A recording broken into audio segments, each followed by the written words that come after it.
Management administration के तीसरे class में शुरू करते हैं हम लोग मीटिंग्स।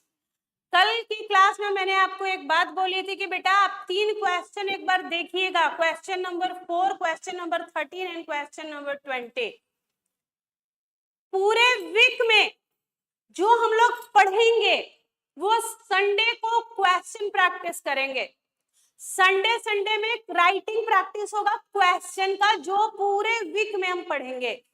जैसे इस वीक में आज तक हम जो पढ़ेंगे कल उतने क्वेश्चन की प्रैक्टिस होगी केवल, और कुछ नहीं होगा।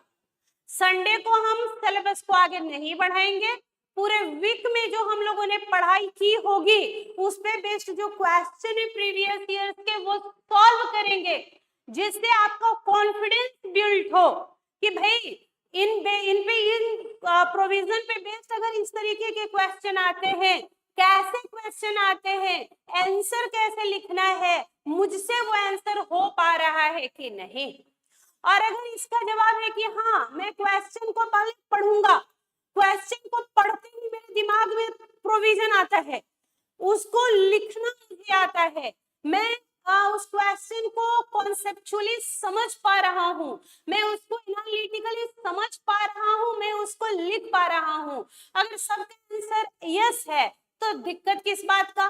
दूसरा, आपको ये भी कॉन्फिडेंस आएगा कि भाई पूरे वीक में मैंने क्या तैयारी की लॉ की, वो मुझसे हो रहा है कि नहीं हो रहा है। तो हम लोग 6 दिन पढ़ेंगे और 7वें दिन क्वेश्चन प्रैक्टिस करेंगे।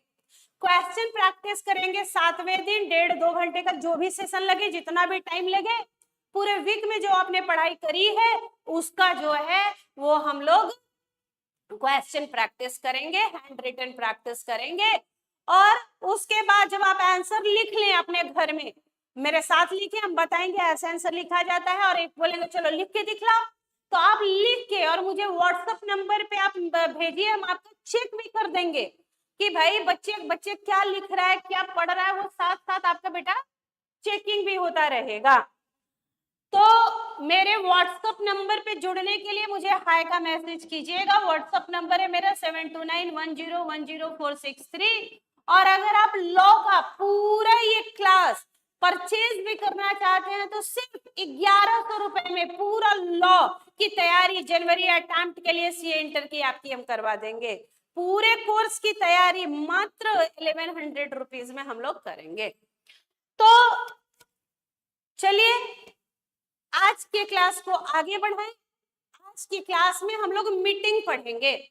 आज की क्लास में हम लोग मीटिंग पढ़ेंगे। आपको पता है कि कंपनी में मीटिंग 2 तरीके की होती है। मेंबर्स की मीटिंग को जनरल मीटिंग बोलते हैं और डायरेक्टर्स की मीटिंग को बोर्ड मीटिंग बोलते हैं। आपके सिलेबस में इंटर लेवल पे बोर्ड मीटिंग नहीं है, क्योंकि बोर्ड मीटिंग सेक्शन 173 से शुरू होता है, आपको नहीं पढ़ना, फाइनल में पढ़ना है नो डाउट। डायरेक्टर ही पहला चैप्टर है फाइनल में, लेकिन इंटर में आपको नहीं पढ़ना बोर्ड मीटिंग, आपको मेंबर्स की मीटिंग, जनरल मीटिंग की बात करनी है। और आज जो हम लोग ये सेगमेंट शुरू करने जा रहे हैं, सेक्शन 96, 97, 98, 99, 100, 101 ऐसे करके हम जो आगे बढ़ने जा रहे हैं, तो इसमें सेक्शन 96 और उसके बाद 99 वेरी वेरी इंपॉर्टेंट सेगमेंट होते हैं। और उसके बाद सेक्शन 100 में आएंगे हम ईजीएम में, एक्स्ट्राऑर्डिनरी जनरल मीटिंग में। तो सबसे पहले जनरल मीटिंग कितने तरीके की होती है बेटा? जनरल मीटिंग कितने तरीके की होती है? जनरल मीटिंग कंपनी में 2 तरीके की होती है। एक होता है एजीएम। जनरल मीटिंग कंपनी में 2 तरीके की होती है। एक होता है आपका एजीएम एनुअल जनरल मीटिंग, और दूसरा होता है ईजीएम एक्स्ट्राऑर्डिनरी जनरल मीटिंग। तो जनरल मीटिंग कितने टाइप की होती है बेटा? 2 तरीके की। एक होती है एजीएम एनुअल जनरल मीटिंग, और दूसरा होता है ईजीएम एक्स्ट्राऑर्डिनरी जनरल मीटिंग। अब एजीएम के बारे में पढ़ेंगे कि फर्स्ट एजीएम कितने दिन के अंदर हो जाना चाहिए, सब्सिक्वेंट एजीएम्स कितने दिन के अंदर हो जाने चाहिए।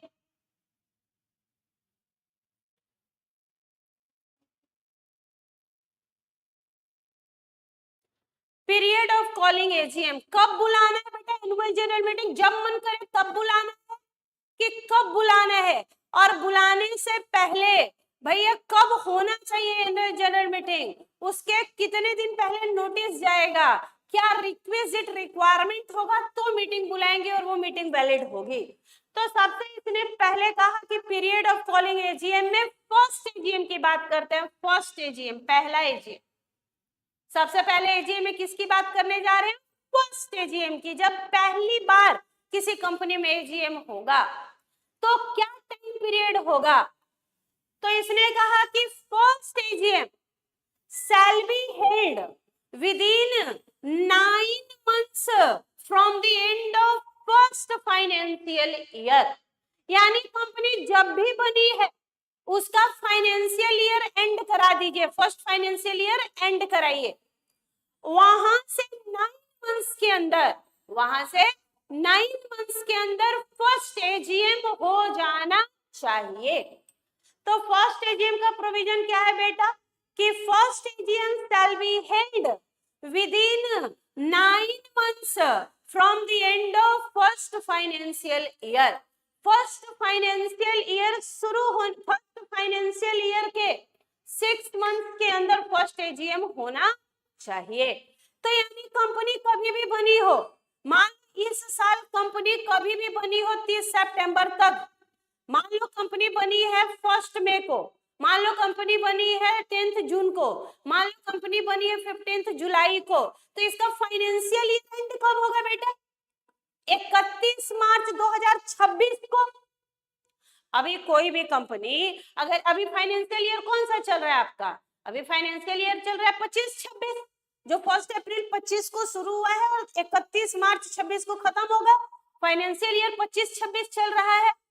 तो कोई भी कंपनी अगर यहाँ पे बनती है 30 सितंबर से पहले, 1 अक्टूबर या उसके बाद अगर कोई भी कंपनी इधर बनती है इस साल, तो इसका फाइनेंशियल ईयर एंड कब होगा, 31 मार्च 26 को, वहां से 9 के अंदर फर्स्ट एजीएम हो जाना चाहिए।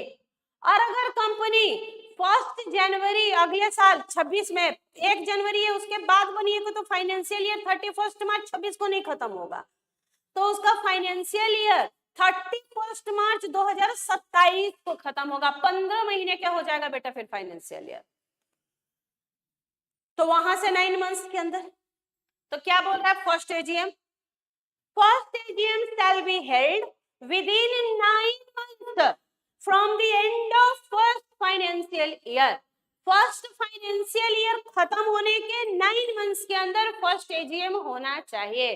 First AGM financial year and, first financial year and के 9 मंथ्स के अंदर होना चाहिए। देखो अब फर्स्ट फाइनेंशियल ईयर जब खत्म हो, वहां से 9 मंथ्स के अंदर फर्स्ट एजीएम हो जाना चाहिए। इसमें एक एग्जांपल लिया है, ए लिमिटेड इनकॉर्पोरेटेड ऑन 15 जुलाई 2023। ए लिमिटेड का इनकॉर्पोरेशन कब हुआ है बेटा, 15 जुलाई 23 को, तो इसका फाइनेंशियल ईयर एंड कब हो रहा होगा, 31 मार्च 24 को। अगर कोई कंपनी 15 जुलाई 23 को बनी है तो उसका फाइनेंशियल ईयर एंड कब होगा, 31 मार्च 24 को। तो 31 मार्च 24 से 9 मंथ्स के अंदर, 31 मार्च 24 से 9 मंथ्स जोड़ लीजिए, 31 दिसंबर 24,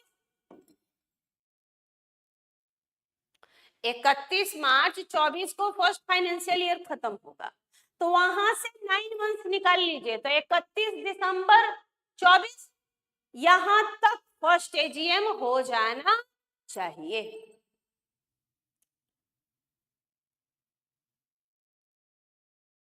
आगे बढ़िए। ROC has no power to grant extension for first AGM। ROC को बेटा कोई पावर नहीं है कि फर्स्ट एजीएम के लिए वो टाइम पीरियड एक्सटेंशन दे सकता है। जैसे हम लोग सब्सिक्वेंट एजीएम में पढ़ेंगे कि जब एजीएम हो जाना चाहिए था, अगर नहीं हुआ और कोई वैलिड रीजन है और आपने वैलिड रीजन आरओसी को बताया, तो आरओसी मैक्सिमम 3 मंथ्स का एक्सटेंशन दे सकता है। मैक्सिमम 3 मंथ मतलब 15 दिन दे दे, 1 महीने दे दे, 2 महीने दे दे, मैक्सिमम 3 मंथ्स का एक्सटेंशन दे सकते हैं। लेकिन कब, सब्सिक्वेंट एजीएम के केस में, फर्स्ट एजीएम के केस में आरओसी को कोई पावर नहीं है to grant extension of time period. In every calendar year, AGM should be conducted except in the year of incorporation. हर साल AGM होना चाहिए, लेकिन एक साल है जो AGM नहीं होगा कैलेंडर ईयर में, और वो कैलेंडर ईयर कब है? ईयर ऑफ इनकॉर्पोरेशन का, क्योंकि ईयर ऑफ इनकॉर्पोरेशन में आपको फर्स्ट फाइनेंशियल ईयर एंड कराना होगा, और फर्स्ट फाइनेंशियल ईयर एंड से 9 मंथ्स के अंदर एजीएम होना, फर्स्ट एजीएम होना चाहिए। 9 मंथ्स के अंदर फर्स्ट एजीएम होना चाहिए।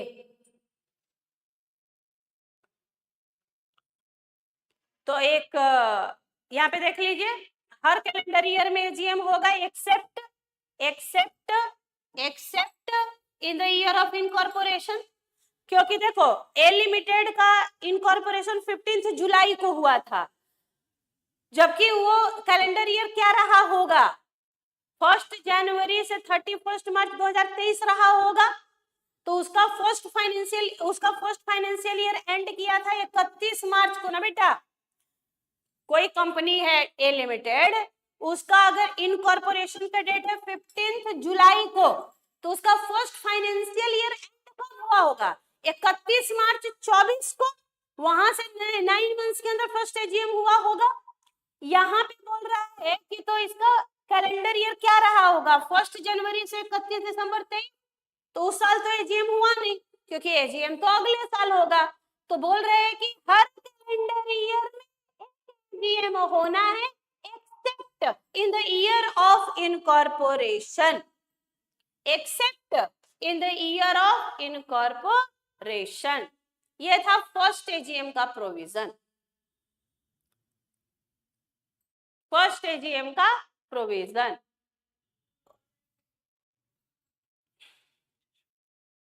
फर्स्ट एजीएम का प्रोविजन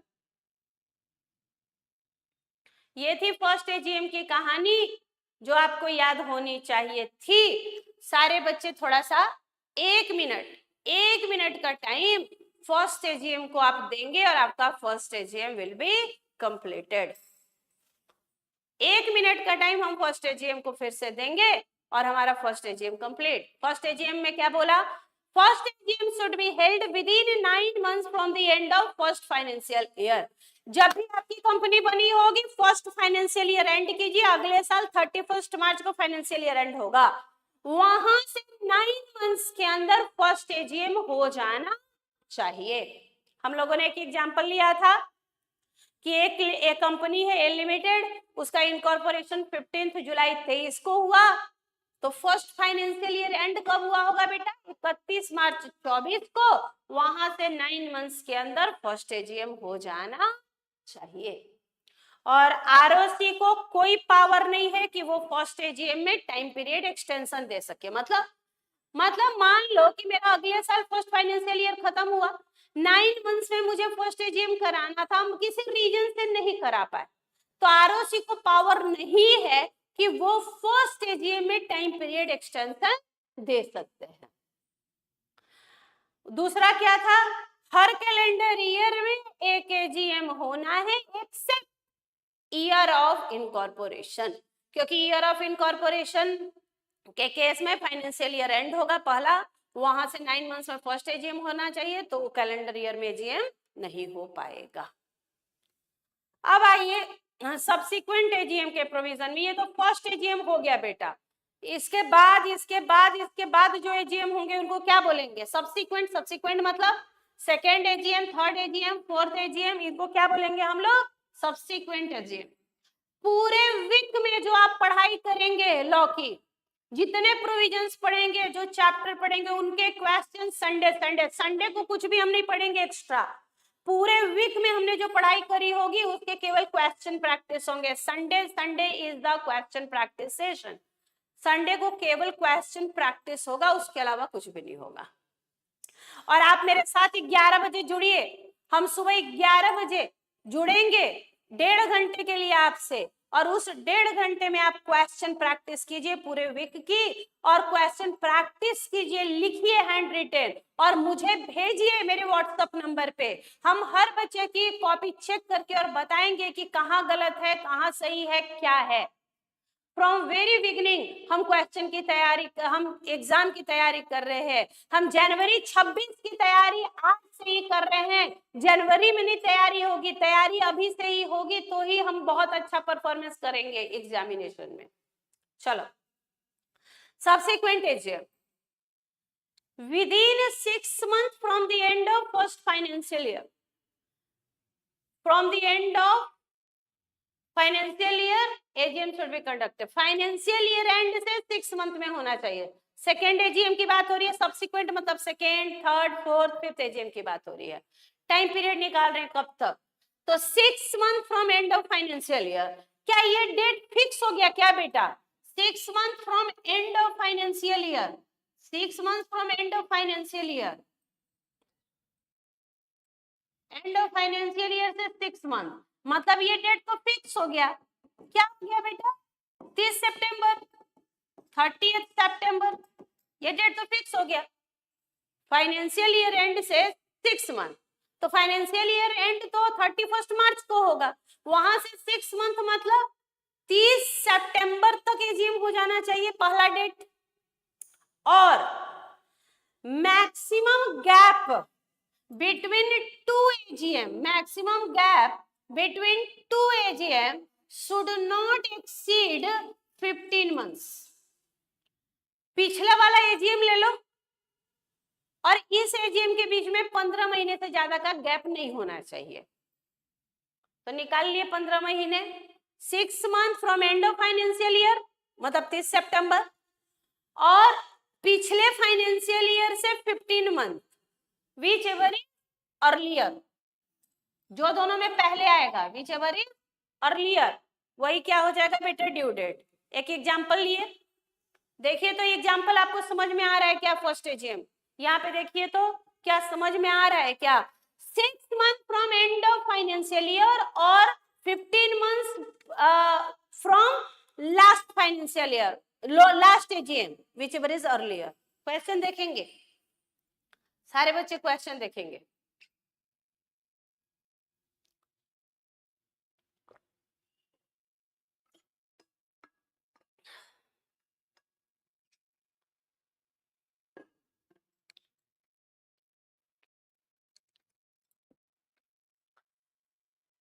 एक कंपनी है बेटा, उस फर्स्ट एजीएम ए लिमिटेड का जो है वो 16/4/24 को हुआ।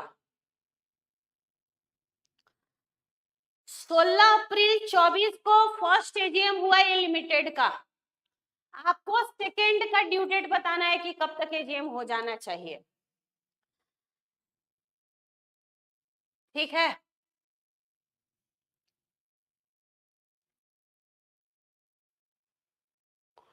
तो ये फर्स्ट एजीएम हो गया था 16 अप्रैल 24 को, वहां से 15 मंथ्स निकाल लीजिए, वहां से 15 मंथ्स निकाल लीजिए, 15 मंथ्स वहां से निकाल लीजिए। 16/7/25 हो गया, 16/7/25, और फाइनेंशियल ईयर एंड से 6 मंथ्स में होना चाहिए, फाइनेंशियल ईयर एंड से 6 मंथ्स में। तो फाइनेंशियल ईयर एंड 31/3/24 को हुआ होगा उस कंपनी का, ए लिमिटेड का। फाइनेंशियल ईयर एंड 31/3/24 को हुआ होगा, वहां से 6 मंथ्स के अंदर, तो वहां से 6 मंथ्स निकाल लीजिए। ये 25 होगा ना, ये 24 चल रहा है, तो इसका फाइनेंशियल ईयर तो 31/3/25 हुआ होगा अगले साल 31 मार्च को, वहां से 6 मंथ निकाल लीजिए, तो 30 सितंबर 25 आया। और पिछला एजीएम हुआ था 16 अप्रैल को, तो वहां से 15 महीने निकाल लीजिए, तो 16 जुलाई 25 आ गया। विच एवर इज अर्लियर, 16 जुलाई 25 और 30 सितंबर 25 में अर्लियर क्या है? विच एवर इज अर्लियर 16 जुलाई। तो यानी कि हमारा सेकेंड एजीएम जो है वो 16 जुलाई तक हो जाना चाहिए। Second AGM was held on इतना ड्यू डेट अच्छा, अब तीसरा क्वेश्चन, अगर सेकेंड एजीएम 16 जुलाई 24 को हुआ था तो ड्यू डेट बताइए थर्ड एजीएम का, थर्ड एजीएम का।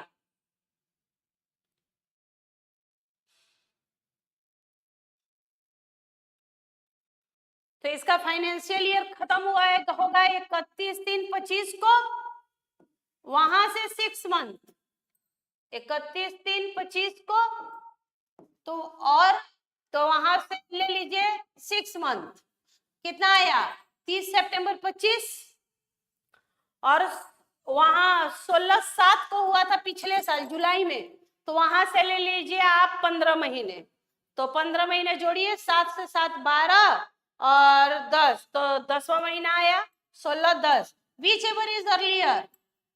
इस बार डेट आ रहा है बेटा, इस बार आपका डेट आ रहा है 16 अक्टूबर, इस बार आपका डेट आ रहा है 16 अक्टूबर 25 और 30 सितंबर 25, तो विच एवर इज अर्लियर, 30 सितंबर 25, 30 सितंबर 25,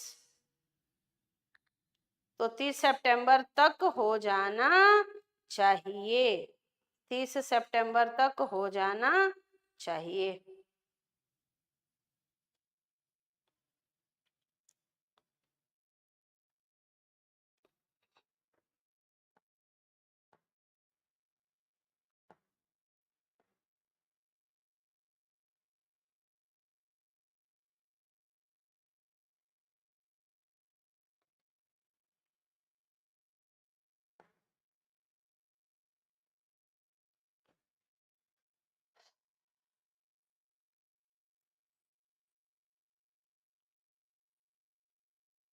बात समझ में आई है तो हाँ ना बोलिए।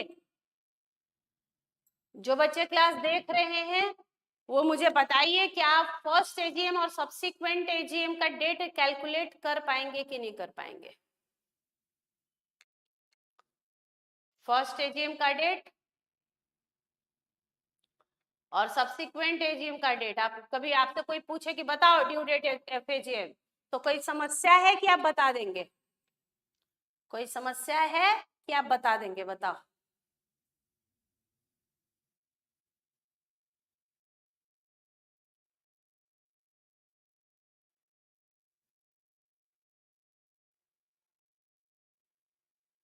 बोलो बेटा।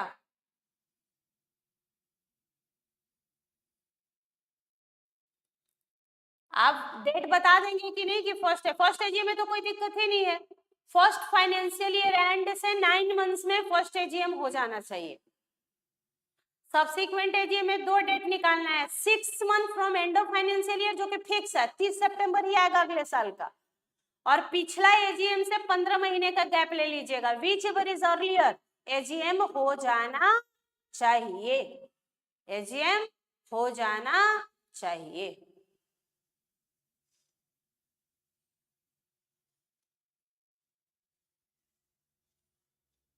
आगे बढ़े, आगे बढ़े।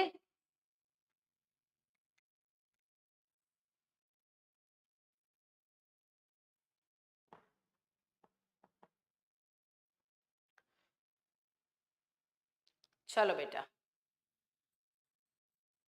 सब्सिक्वेंट एजीएम के बारे में कुछ बातें बोली गई है कि आरओसी में for a special reason grant extension by a period of less than equal to 3 month, less than equal to 3 month मतलब मैक्सिमम 3 महीने का एक्सटेंशन दे सकते हैं, मैक्सिमम 3 मंथ्स का एक्सटेंशन दे सकते हैं। Less than equal to 3 months मतलब मैक्सिमम 3 मंथ, मैक्सिमम 3 मंथ मतलब क्या, 10 दिन देने का मन है 10 दिन, 15 दिन, 20 दिन, मैक्सिमम 3 मंथ्स का एक्सटेंशन सब्सिक्वेंट एजीएम में दिया जा सकता है इफ स्पेशल रीजन के कारण एजीएम नहीं हो पाया तो। AGM can be held on any day other than national holiday, इस पे बेस्ड क्वेश्चन पूछ देता है कि एजीएम कब होना चाहिए, बोला any day other than national holiday, बोल रहे भाई नेशनल हॉलिडे कौन सा जिसको सीजी ने डिक्लेयर किया है, पब्लिक हॉलिडे के दिन हो सकता है जो स्टेट गवर्नमेंट या संडे को हो। एक क्वेश्चन इस पे पूछा था 2 अटेम्प्ट पहले बेटा कि यूपी गवर्नमेंट ने, आपकी कंपनी यूपी में रजिस्टर्ड है, उत्तर प्रदेश में, यूपी गवर्नमेंट ने on the occasion of Raksha Bandhan public holiday declare कर दिया, और आपकी कंपनी का एजीएम वही 13 अगस्त को होना था, और उस डे को यूपी गवर्नमेंट ने पब्लिक हॉलिडे डिक्लेयर कर दिया, तो आपका एजीएम हो पाएगा कि नहीं? तो आंसर है यस, हो जाएगा। आंसर है हो जाएगा हमारा एजीएम, क्योंकि एजीएम सिर्फ एक ही दिन नहीं हो सकता, और वो डे है नेशनल हॉलिडे। नेशनल हॉलिडे मतलब वो डे जिसको हॉलिडे सेंट्रल गवर्नमेंट ने डिक्लेयर किया। अगर किसी स्टेट गवर्नमेंट ने, Maharashtra government, Karnataka government, Jharkhand government, UP government अगर कोई हॉलिडे डिक्लेयर करेगी तो उसको पब्लिक हॉलिडे बोलेंगे, उस दिन एजीएम हो सकता है। एजीएम सिर्फ नेशनल हॉलिडे को नहीं होगा, याद रखना। AGM can be held on any day other than national holiday declared by central government. AGM किसी भी दिन हो सकता है other than national holiday. AGM सिर्फ नेशनल हॉलिडे को नहीं होगा, और वो भी नेशनल हॉलिडे मतलब हॉलिडे डिक्लेयर्ड बाय सीजी, जिसको सेंट्रल गवर्नमेंट ने छुट्टी डिक्लेयर किया। अगर किसी स्टेट गवर्नमेंट ने बेटा हॉलिडे डिक्लेयर किया है तो उसको बोलते हैं पब्लिक हॉलिडे। पब्लिक हॉलिडे हो या संडे हो सकता है एजीएम, यही बात बोल रहा है। AGM can be held on any day other than national holiday declared by CG. It may be on public holiday declared by a state government और on Sunday। मतलब आप संडे को आपने अपना डेट बताया, डिक्लेयर किया एजीएम का, वो डेट संडे है तो हो सकता है। उस डेट को किसी स्टेट गवर्नमेंट ने पब्लिक हॉलिडे डिक्लेयर कर दिया तो हो सकता है। बस शर्त ये है कि एजीएम नेशनल हॉलिडे को नहीं होना चाहिए। एक ही शर्त है कि नेशनल हॉलिडे को एजीएम नहीं होना चाहिए। आगे बढ़िए। कब बुलाएं? बिजनेस आवर्स में बुलाएं। बिजनेस आवर मतलब 9 AM to 6 PM। कॉल्ड मतलब बुलाना है 9 AM to 6 PM के बीच में। वो चल सकता है रात को 9 बजे तक। बुलाना है, इट कैन बी कॉल्ड, बुलाना है 9 AM to 6 PM। 10 बजे बुलाइए, 12 बजे बुलाइए, शाम को 5 बजे बुलाइए, बुलाना है 6 बजे तक। वो चल सकता है रात को 10 बजे तक। कहां बुलाएं, कहां आना है? अगर कंपनी लिस्टेड है तो रजिस्टर्ड ऑफिस में, अगर कंपनी लिस्टेड है तो रजिस्टर्ड ऑफिस में, या सेम सिटी मतलब सिटी टाउन विलेज, सिटी मतलब सेम सिटी टाउन या village where registered office is situated. मान दिल्ली में मेरा रजिस्टर्ड ऑफिस लक्ष्मी नगर में है, तो मुझे जनरल मीटिंग कहाँ बुलानी है? लक्ष्मी नगर में। लेकिन अगर लक्ष्मी नगर में नहीं बुला पा रहे हैं तो सेम सिटी टाउन विलेज मतलब दिल्ली में ही बुलाना है, चलो राजेंद्र नगर में बुला लिए, चलो कड़कड़ डुम्मा में बुला लिए, दिल्ली में ही बुलाना है। Same CTV where registered office is situated। C मतलब सिटी, T मतलब टाउन, V मतलब विलेज। कंपनी अनलिस्टेड है तो बेटा, कंपनी अनलिस्टेड है तो, लिस्टेड है तो भैया रजिस्टर्ड ऑफिस, लिस्टेड है तो रजिस्टर्ड ऑफिस, या एनी अदर प्लेस कहां जहां registered office situated, same CTV, same city town village where registered office is situated. Listed company. Unlisted है तो रजिस्टर्ड ऑफिस और same city where registered office is situated. AGM में भी held on any other place in India, any other place में भी बुला सकते हैं इंडिया के, ध्यान से। क्या AGM any other place in India भी अनलिस्टेड कंपनी में बुला सकते हैं? Answer is yes. AGM can be held at any other place in India, लेकिन क्या करना होगा? 100% मेंबर का कंसेंट लेना होगा। वो भी कंसेंट कैसा? 100% मेंबर का कंसेंट लेना होगा, वो भी प्रायर मतलब एडवांस में। अब मेरी कंपनी है बेटा हाइडस इंडस्ट्रीज प्राइवेट लिमिटेड, हमारी कंपनी है टॉपर्स क्लासेस प्राइवेट लिमिटेड। तो टॉपर्स क्लास अनलिस्टेड है, बिल्कुल अनलिस्टेड है। तो हम अनलिस्टेड कंपनी है, हम any other place in India, हम चाहते हैं कि हम गोवा में अपनी मीटिंग करें।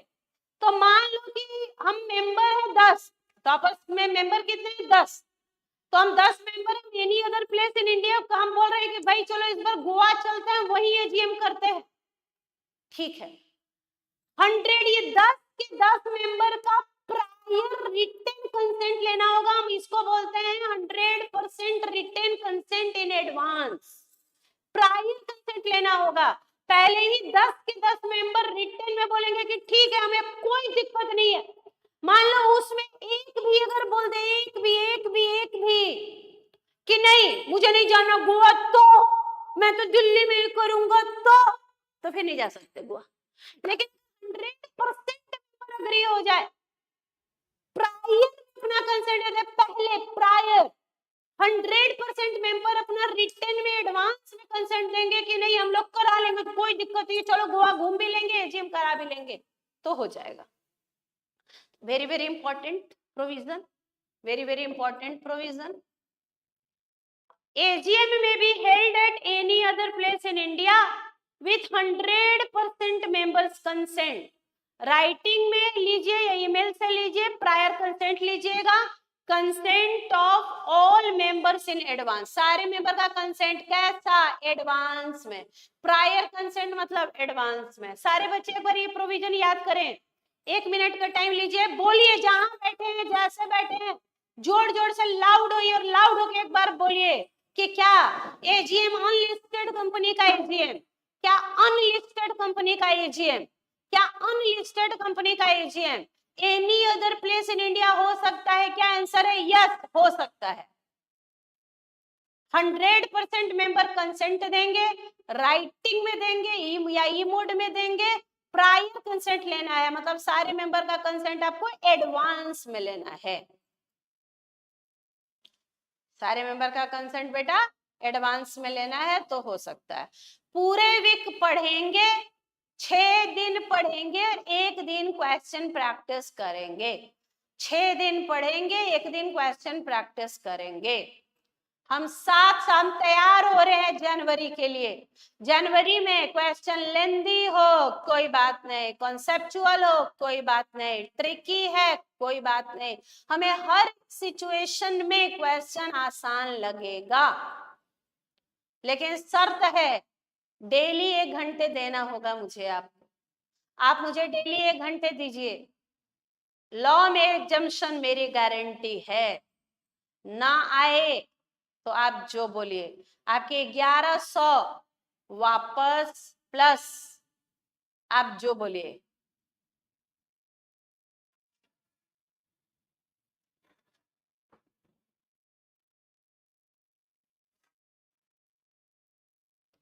छह दिन पढ़ेंगे, 1 दिन क्वेश्चन करेंगे, 6 दिन पढ़ेंगे, 1 दिन क्वेश्चन प्रैक्टिस करेंगे। पूरे वीक में आखिर पढ़ा क्या, ये हर संडे संडे अपने आप को एनालाइज तो करें। तो एजीएम किसी भी दिन हो सकता है, any day except national holiday declared by CG. हमारा एजीएम पब्लिक हॉलीडे के दिन संडे को हो सकता है। एजीएम सिर्फ नेशनल हॉलीडे को नहीं होगा। नेशनल हॉलीडे कौन सा? जिसको सेंट्रल गवर्नमेंट ने हॉलीडे डिक्लेयर किया। कब होगा? बिजनेस आवर में होगा, 9 AM to 6 PM। कहाँ होगा? लिस्टेड कंपनी है तो रजिस्टर्ड ऑफिस या सेम सिटी भी where registered office is situated. अगर अनलिस्टेड कंपनी है तो रजिस्टर्ड ऑफिस और सिटी भी वेयर रजिस्टर्ड ऑफिस सिचुएटेड। क्या any other place in India आप करा सकते हैं क्या अनलिस्टेड कंपनी में? बोल रहे हैं हाँ करा सकते हैं। क्या करना होगा? 100% मेंबर का कंसेंट राइटिंग में लेना है या ई मोड में, राइटिंग मतलब फिजिकली या ई मोड में दे दीजिए। प्रायर कंसेंट है, एडवांस में कंसेंट लेना है, सर्वसम्मति। किनको नहीं कराना बेटा एजीएम किनको नहीं कराना? Annual general meeting OPC 1 person company, अकेले पर्सन मीटिंग के लिए कम से कम 2 लोग चाहिए। आप बोलेंगे ना मीटिंग, तो भैया मीटिंग होने के लिए कितने लोग कम से कम चाहिए? 2 लोग। 1 पर्सन कंपनी, मिनिमम भी 1, मैक्सिमम भी 1। कहां से होगा मीटिंग बेटा? एग्जामिशन फ्रॉम किसको नहीं कराना एजीएम बेटा?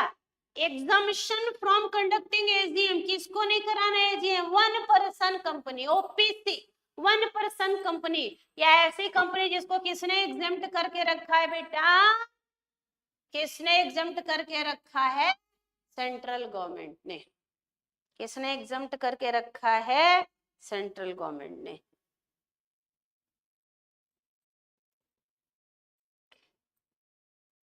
ये था section 96, very very important segment.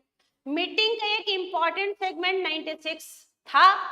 96 में आपने शॉर्ट नोट, शॉर्ट भी बना देंगे इसके ऊपर शॉर्ट भी बना देंगे। First AGM first financial year and के 9 मंथ्स के अंदर होना चाहिए। आरओसी टाइम पीरियड एक्सटेंशन नहीं दे सकता। हर कैलेंडर ईयर में एक एजीएम होगा except year of incorporation. Second subsequent AGM का डेट निकालते हैं within 6 month from end of financial year और 15 month from last AGM whichever is earlier. Special cases में आरओसी 3 मंथ्स का extension दे सकता है।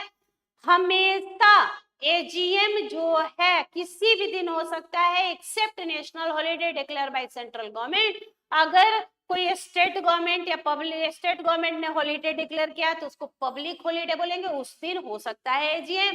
संडे को हो सकता है एजीएम। कहाँ होगा? तो लिस्टेड कंपनी का रजिस्टर्ड ऑफिस में या सेम सिटी भी where registered office is situated.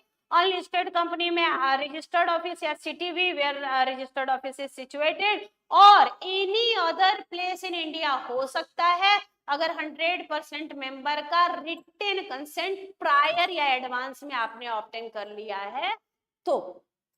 Subsequent AGM के केस में 3 मंथ्स का एक्सटेंशन, मैक्सिमम 3 मंथ्स का एक्सटेंशन आरओसी ग्रांट कर सकता है। 2 कंपनियों को नहीं कराना एजीएम। बोल रहा है पहला वन पर्सन कंपनी, दूसरा ऐसी कंपनी जिसको सीजी ने एग्जम्प्ट किया कि भाई आपको नहीं कराना तो नहीं कराना।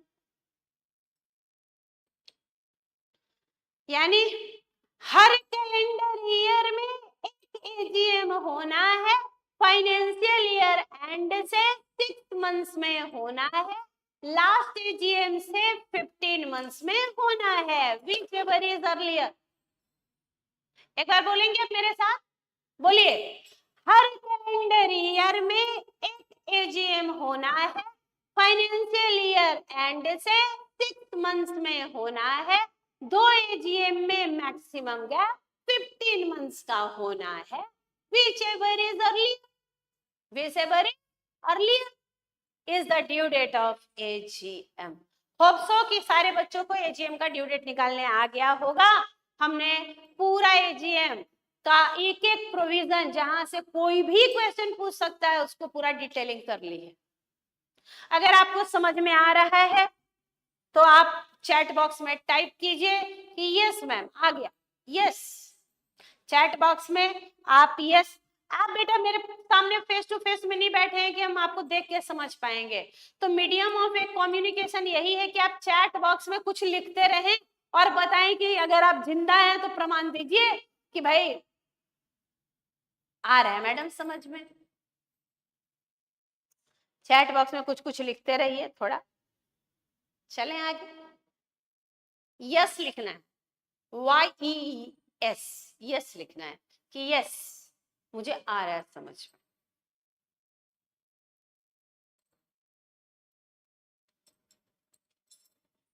चलो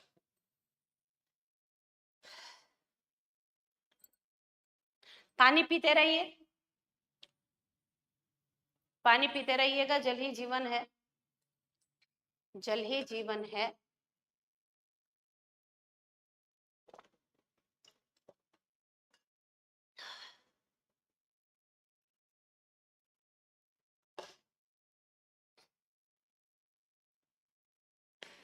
चले आगे बेटा। चलो एजीएम बाई एनसीएलटी, कंपनी ने नहीं बुलाई एजीएम तो कौन बुलाएगा? NCLT, national company law tribunal. Member request कौन एप्लीकेशन देगा? मान लो हम किसी कंपनी के मेंबर हैं, toppers classes private limited. Toppers classes ने एजीएम नहीं बुलाया इस बार, मुझे बड़ा दिक्कत हुआ, क्यों नहीं हुआ एनुअल जनरल मीटिंग। हम चले गए एनसीएलटी के पास एप्लीकेशन लेके। मेरे एप्लीकेशन पे डायरेक्शन देगा कि भाई चलो मीटिंग बुलाओ, टॉपर्स मीटिंग बुलाओ। मीटिंग बुलाई टॉपर्स क्लासेस ने, कोई नहीं आया मीटिंग में, सिर्फ हम आ गए बेटा। मुझे ही फूल माला पहना के और बोला जाएगा आ गया, कोरम आया, कोरम आया, चलो इसी को बैठाओ, फूल माला पहनाओ, मीटिंग कराओ, मीटिंग वैलिड हो जाएगी। तो 1 member quorum is also possible. हम अकेले आए और कोई आया ही नहीं, कंपनी ने मीटिंग बुलाई तो हम आए, मुझे डायरेक्टर का फूल माला पहनाओ, इन्हीं को बैठाओ, ये अकेले आए हैं, इन्हीं की मीटिंग करा देंगे, मीटिंग वैलिड होगी। तो अगर एजीएम नहीं हुआ तो मेंबर एप्लीकेशन लेके जाएगा एनसीएलटी पे, मेंबर के एप्लीकेशन पे एनसीएलटी डायरेक्शन देगा कंपनी को कि मीटिंग बुलाओ। कोई नहीं आया मीटिंग में, हम अकेले मेंबर पहुंचे तो 1 मेंबर को ही वैलिड कोरम मानते हुए मीटिंग हो जाएगी। सेक्शन 98 है बेटा EGM, extraordinary general meeting by NCLT. EGM आप देखिएगा, हम लोग सेक्शन 100 में पढ़ेंगे कि ईजीएम 4 लोग बुला सकते हैं। ईजीएम कंपनी बुला सकती है, बोर्ड बुला सकता है, रिक्विजिशनिस्ट बुला सकता है, एनसीएलटी बुला सकता है। तो यहाँ जो सेक्शन 98 का ईजीएम है वो कौन बुलाएगा? एनसीएलटी। ये ईजीएम कौन बुलाएगा बेटा? एनसीएलटी। किसके किसके रिक्वेस्ट पे? Eight members request. मेंबर बोल रहे हैं कि ईजीएम बुलाओ तो एट मेंबर्स रिक्वेस्ट, या डायरेक्टर्स रिक्वेस्ट, या सुओ मोटो, खुद से। सुओ मोटो मतलब खुद से ना, सुओ मोटो मतलब खुद से। मेंबर के रिक्वेस्ट पे, डायरेक्टर्स के रिक्वेस्ट पे, या खुद से बुला सकती है एनसीएलटी ईजीएम। रेगुलेट करेगी एनसीएलटी, मतलब कैसे होगा ईजीएम, कैसे कंडक्ट होगा, इसके बारे में बोलेगी एनसीएलटी। यहाँ पे भी 1 मेंबर के कोरम, एनसीएलटी का पावर तो देखो, सेक्शन 103 में कोरम कि minimum number of member present in a meeting to validate the meeting is known as quorum. कम से कम इतने मेंबर आएंगे बेटा तो ही मीटिंग वैलिड होगी। प्राइवेट कंपनी में 2 से कम नहीं, और पब्लिक में हम देखेंगे कि अब तो 1000 मेंबर है तो 5 मेंबर पर्सनली प्रेजेंट होने चाहिए। 1000 से 5000 तक अगर मेंबर की संख्या है तो 15 मेंबर पर्सनली प्रेजेंट होने चाहिए, और मेंबर की संख्या अगर 5000 से ज्यादा है तो 30 मेंबर पर्सनली प्रेजेंट होने चाहिए मीटिंग में, तो ही मीटिंग वैलिडेट होती है। लेकिन एनसीएलटी का पावर देखो, एनसीएलटी ने बुलाया एजीएम ईजीएम, एक ही मेंबर आया तो उसी मेंबर को फूल माला पहना के और मीटिंग हो जाएगी और वो मीटिंग वैलिड होगी। मतलब एनसीएलटी क्या दिख रहा है? एनसीएलटी का पावर दिख रहा है बेटा। क्या दिख रहा है एनसीएलटी का हमें? पावर। कि अगर एनसीएलटी ने मीटिंग बुलाई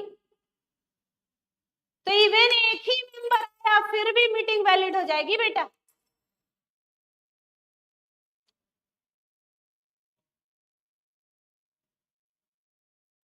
आगे बढ़िए।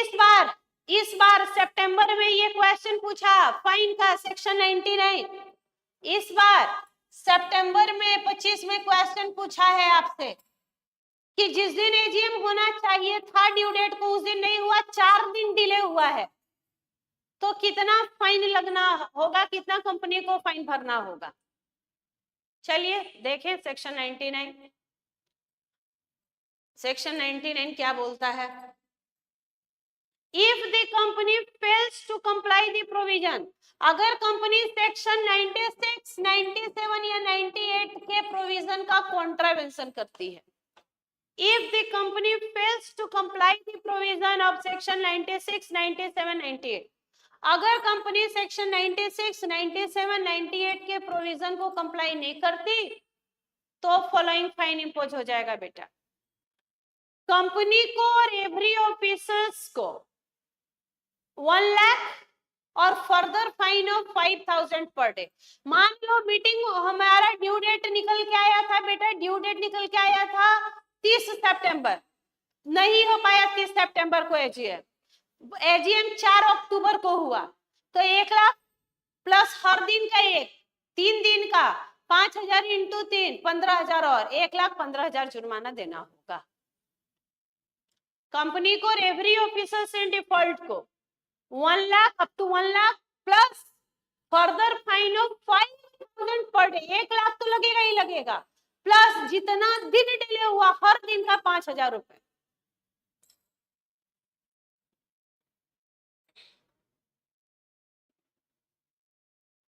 हर दिन का 5,000 रुपए, हर दिन का 5,000 रुपए।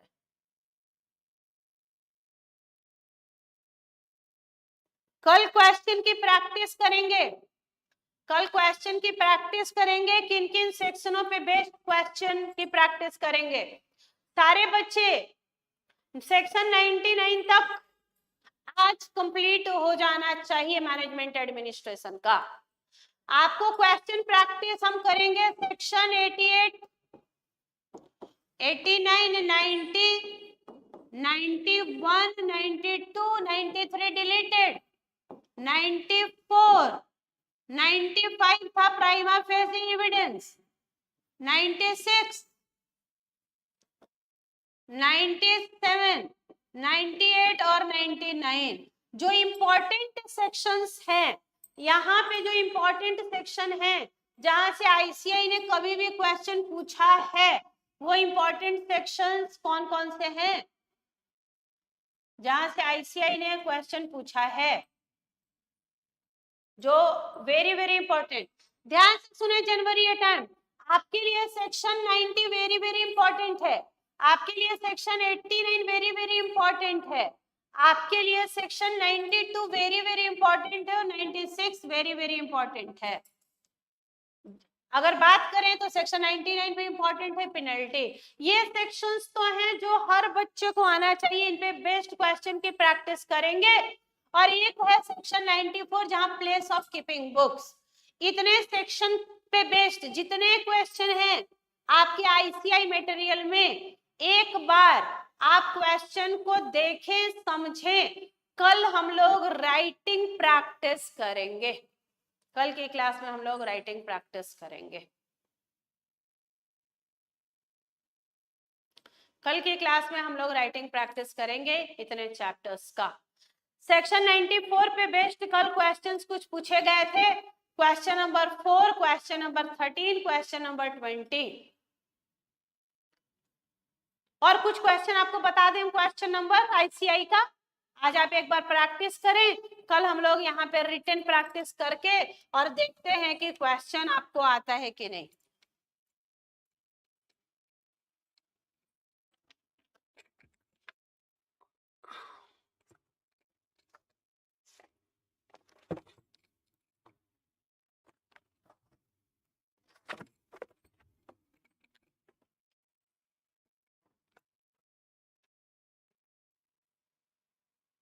क्वेश्चन नंबर आपको थोड़ा बता दे रहे हैं। अब देखिए कल यहाँ क्लास में प्रैक्टिस चलेगा पूरे वीक में। अभी हमने जो क्लास शुरू की, 3 क्लासेस मैनेजमेंट एडमिनिस्ट्रेशन की हुई हैं और इस 3 क्लास में हमने इतने सेक्शंस को और इसके अलावा सेक्शन 120 और 121, 122 को लगभग वाइंड अप कर लिया है। तो इन पे बेस्ड क्वेश्चनों की थोड़ी प्रैक्टिस की जाए बेटा। आज आपका बस एक ही काम है। क्या काम है आज? आज आपको एनसीईआरटी सॉरी आईसीआई रीड करना होगा। आज आईसीआई रीड करना है आपको, आईसीएआई आज रीड करना है। मैडम हम कितना रीड करें? आप पेज नंबर 7.2 से रीड करना शुरू करेंगे और सबसे पहले आप पढ़ेंगे रजिस्टर्स, फॉरेन रजिस्टर्स, और आप पढ़ते पढ़ते आ जाइएगा 7.30, 7.2 से 7.30 तक एक बार रीड करना है आपको। और उसके बाद 7.81 से शुरू करना है एनुअल जनरल मीटिंग, और आपको पढ़ना है 7.87 तक, 7.81 से लेके 87 तक और 7.1 से लेके 30 तक आज रीड करना है लाइन बाय लाइन आईसीएआई को। मैडम आईसीएआई को एक, हाँ बेटा चटनी बनाना है, चटनी चटनी, सुना है आपने, चटनी कुछ होता है, वही चटनी बना के छोड़ देना आईसीआई को कि तुम पूछो, हम तैयार बैठे हैं, तुम पूछो हम तैयार बैठे हैं।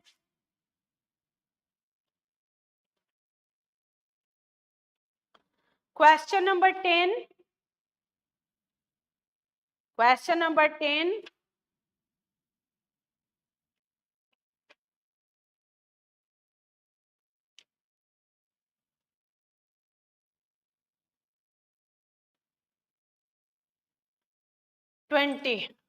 क्वेश्चन नंबर 4, 13, 10 और 20।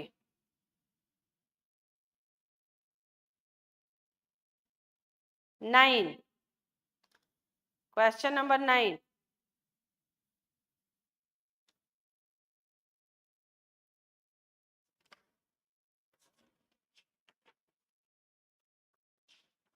क्वेश्चन नंबर 9, 10,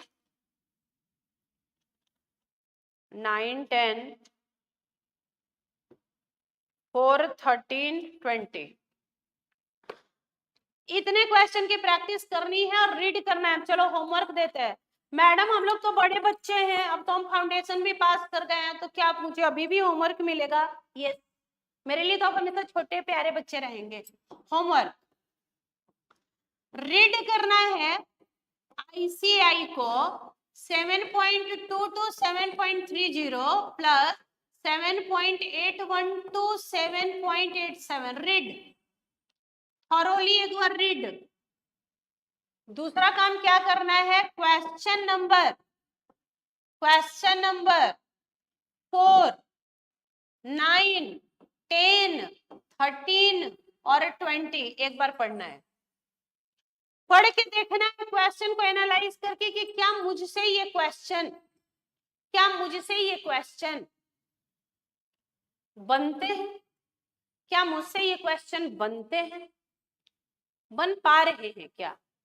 बाकी हम आपके साथ कल डिस्कस करेंगे। कल हम लोग केवल राइटिंग प्रैक्टिस करेंगे, केवल क्वेश्चन की प्रैक्टिस होगी। संडे एक सुनो, संडे के लिए एक कॉपी बना लीजिए सारे बच्चे।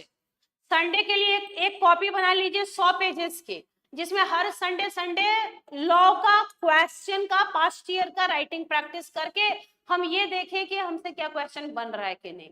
तो कल 11 बजे राइटिंग प्रैक्टिस के साथ लिखेंगे हम लोग। कल राइटिंग प्रैक्टिस 11 बजे टॉपर्स के चैनल पे आपको हम लोग राइटिंग प्रैक्टिस कल करेंगे इन क्वेश्चनों की। क्वेश्चन नंबर 4, 9, 10, 13 और 20। लेकिन एक बार रीड कर लीजिएगा पेज नंबर 7.2 से 7.30, 7.81 से 87 तक। और अगर आपको मेरी क्लासेस अच्छी लगती हैं तो चैनल को सब्सक्राइब करें, शेयर करें, लाइक करें। और अगर आप कोर्स खरीदना चाहते हैं, जनवरी की तैयारी करना चाहते हैं, लॉ में अच्छा करना चाहते हैं, मात्र 1100 में कोर्स अवेलेबल है। Thank you very much. बने रहें, लगे रहें, स्वस्थ रहें, व्यस्त रहें, मस्त रहें। आईसीआई सिर्फ लगने का खेल है, कंसिस्टेंसी का खेल है और कुछ भी नहीं। कल फिर आपसे मुलाकात होगी 11 बजे। Thank you very much. Bye bye, good day.